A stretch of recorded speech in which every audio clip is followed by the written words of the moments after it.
I now invite the next participating delegation, Indonesia, to make its oral statement before the court.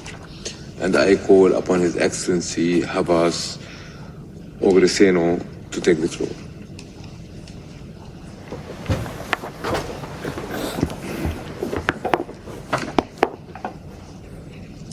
Mr. President, Madam Vice President, honorable judges of the court, I have the utmost honor and privileges today to deliver submissions on behalf of the Republic of Indonesia on the request for an advisory opinion of this court concerning the obligations of states in respect of climate change. Climate change stood as one of the greatest environmental challenges to humankind. It is recognized as one of the most complex, multifaceted, and urgent threats. The Intergovernmental Panel on Climate Change reported that there is a rapidly closing window of opportunity to secure a livable and sustainable future for all.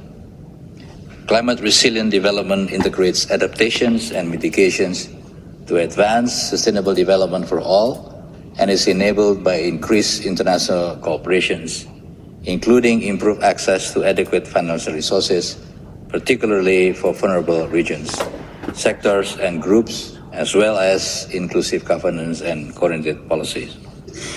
To address the adverse impact of climate change, countries agreed to take efforts individually and collectively to take necessary adaptation and mitigation measures, guided by the principles that are enshrined in Rio Declarations on Environment and Development 1982 and the Paris Agreement 2015. I wish to go through these instruments and also other instruments such as United Nations Convention on Law of the Sea, 1982, and those of human rights nature, taking into account Indonesia's perspective of their role in stipulating states' obligations regarding climate change and greenhouse gas emissions, and what those obligations entail for state and community of states. Mr. President, honorable judges of the court, the Rio Declarations, as we are all aware of, plays a pivotal role in the establishment of the global governance on environment. Principle 7 of the Rio Declarations clearly underline the importance for global partnerships in protecting and restoring the Earth ecosystems, highlighting the common but differentiated responsibilities and respective capabilities of countries in light of their different level of development as well as their level of emissions. Not long after the Rio Declarations was agreed upon, the United Nations Convention on Law of the Sea 1982 entered into force in 1994. While UNCLOS does not specifically mention climate change, nor the effect of greenhouse gas emission in the marine environment, Article 192 imposes general obligations on states to protect and to preserve the marine environment. These provisions encompasses all forms of marine environmental harm, including those resulting from anthropogenic activities such as greenhouse gas emissions. Building on Article 192, other provisions within Part 12 elaborate specific duties that contextualize this obligation in the face of contemporary challenges, including climate change. For example, Article 194.1 requires states to take all measures consistent with this convention that are necessary to prevent, reduce, and control pollutions of the marine environment from any source. Clearly, the negotiator of UNCLOS had long visions on the condition of the environment of our ocean from various sources of pollution. It is also pertinent to consider international climate change agreements complementing the obligations under UNCLOS. Article 4 of the UNFCCC underscored the commitment of all parties to promote, cooperate in the development, applications, and diffusions, including transfer of technologies, practices, and processes to control, reduce, or prevent anthropogenic emissions of greenhouse gases in all relevant sectors. This commitment directly supports the objectives of marine environmental protections under the UNCLOS by addressing land and atmosphere-based sources of pollutions that ultimately affect the marine environment. Furthermore, it is important to also take into account the recent advisory opinion on climate change and international law by International Tribunal of the Law of the Sea, ITLOS. The tribunal explored states' obligation under a number of UNCLOS articles. On Article 192, the tribunal states that it imposes a general obligation on state parties to protect and preserve the marine environment and can be invoked to combat any form of degradations of the marine environment, including climate change impacts.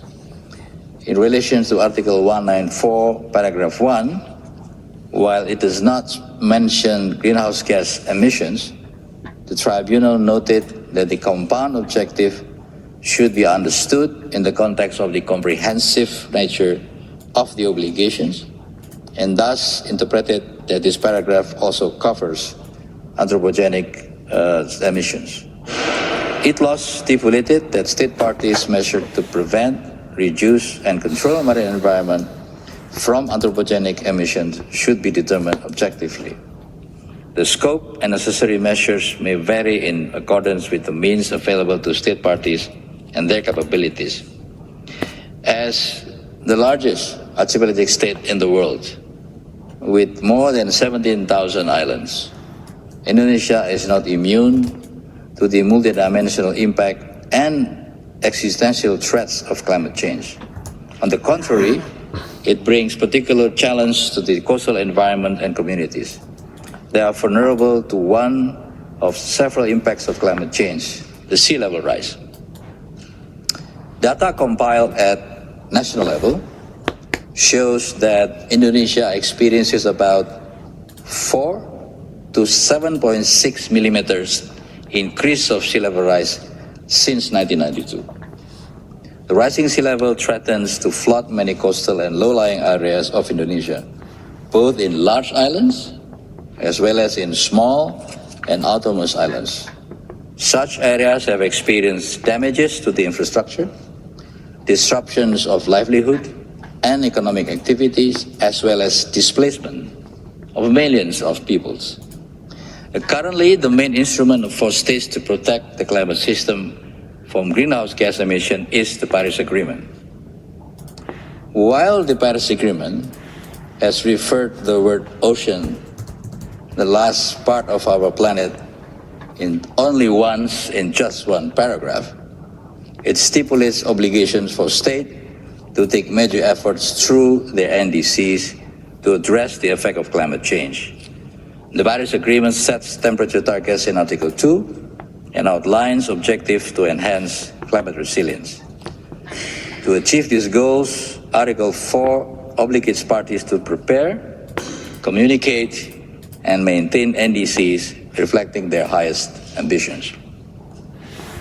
To align with these objectives, Indonesia has taken various steps, including decreasing fossil fuel consumptions, transitioning to clean energy, to the net zero emission roadmap 2060, to reduce marine plastic debris by 70% in 2025, and implemented a moratorium on new permits for clearing forest areas and peatlands, which contributed to a decrease in deforestation. Indonesia has managed to reduce deforestation by 75% and re-wet more than 800,000 hectares of peatland and restore over 2 million hectares of peatland.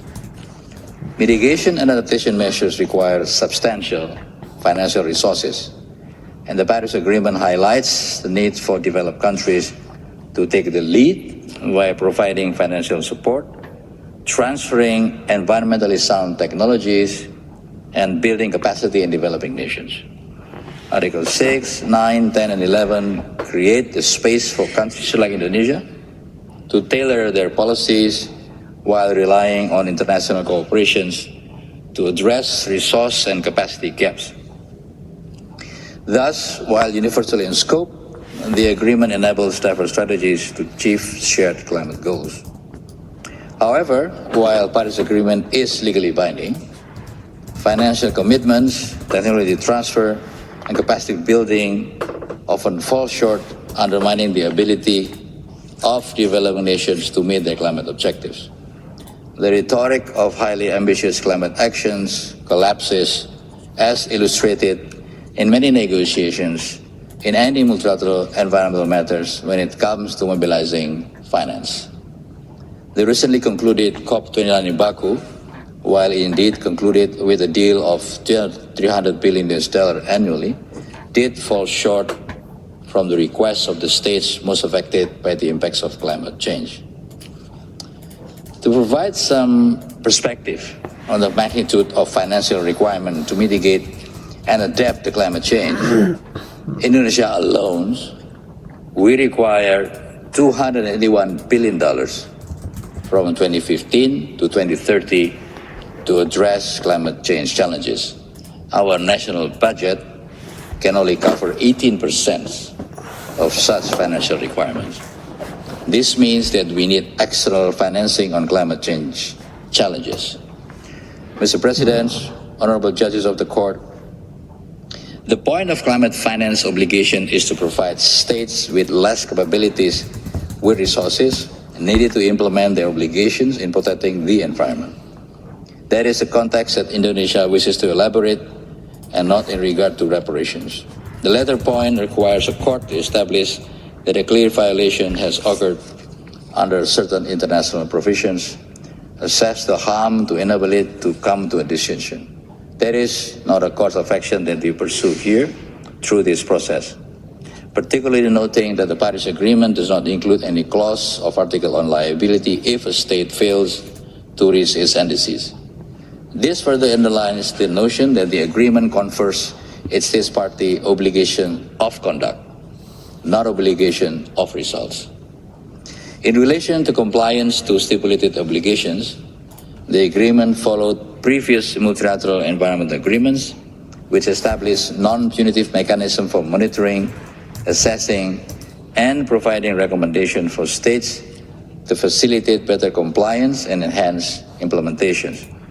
Instead, the Paris Agreement encourages international cooperation to support countries, especially the developing countries, to reach their climate goals. Mr. President, distinguished members of the court, let me turn to human rights instruments such as the International Covenant on the Civil and Political Rights and the International Covenant on Economic, Social, and Cultural Rights and the Universal Declaration of Human Rights. Our perspective on the relations between these instruments, many of which Indonesia is state party to, and environmental law with climate change or environmental declarations are indirect. Study group of ILC 2006 revealed that where one impact of globalizations is the increasing fragmentations in the sphere of social action and structure, which accompanied by the emergence of specialized and autonomous rules, legal institutions, and sphere of legal practices such as environmental law, law of the sea, human rights law, and other specialist systems with their own principles and institutions. It further views that the interaction between two or more different bodies of law may create the danger of conflicting and incompatible rules, principles, rule system, institutional practices that might undermine their effective implementations. Thus, in relation to the current request of advisory opinion, safe from the preamble of the Paris Agreement, which mentioned that parties should, when taking into action to address climate change, respect, promote, and consider their respective obligation on human rights, right to health, and the rights of different groups, the convergence of obligation under human rights law, and particular obligation under environmental law has not been firmly articulated in the existing relevant treaties. The Universal Declaration of Human Rights as foundational document laid the groundwork for the recognition of individuals, which are further elaborated by the International Covenant on Civil and Political Rights and the International Covenant on Economic, Social, and Cultural Rights. Neither instrument specifically addresses the environment or climate change. Despite this, it is worth noting that discussion on environmental issues by different international bodies or actors through the resolutions, general comments of UN treaty bodies, scientific reports, publications, joint statements, suggest the emerging recognitions of the linkage between human rights and protection of the environment in a genetic matter. Nevertheless, the non-legally binding nature of those decisions and resolutions is well defined in international law.